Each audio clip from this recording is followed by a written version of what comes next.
और हक शुफा तो आपने दिया, बताया। हक शुफा क्या कि आप अपना घर अपने पड़ोसी की इजाजत के बगैर नहीं बेच के जा सकते, ये शरीयत ने उसको हक दिया हो।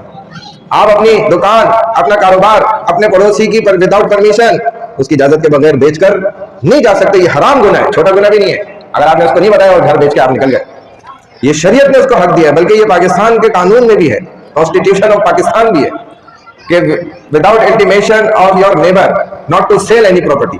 देखें, आप नहीं बेच सकते। हक शुफा अल्लाह के रसूल सल्लल्लाहु अलैहि वसल्लम ने दिया कि आप अपने पड़ोसी से पहले पूछेंगे, भाई मैं ये घर बेच रहा हूँ, एक घर 10 लाख का बिक रहा है, अगर आपको खरीदना है तो खरीद लो। अगर वो कहते हैं हाँ जी मैं खरीद सकता हूँ, मेरी हैसियत है, मैं 10 लाख देता हूँ, मैं खरीदता हूँ, तो आप अब किसी को नहीं बेच सकते दूसरे को। अगर वो रिफ्यूज कर देता है, मना कर देता है, कहते हैं भाई मैं तो खरीद नहीं सकता, आप ठीक है जिसको बेचना चाहते हैं, लेकिन देख लें बस कोई भले बंदे को ही बेचिएगा, किसी ऐसे वैसे को ना उठा के बेच दिएगा। जाहिर आपके पड़ोस में अगर खुदा न खास्ता कोई कादियानी रहना होगा तो आपकी जिंदगी तो खत्म, बर्बाद कर देगा वो, कोई गैर मसलक का, कोई काफिर, हिंदू। तो इसीलिए हक शुफा दिया गया कि आप इसके बगैर इजाजत के नहीं बेच सकते अपना, ना दुकान बेच सकते, ना ही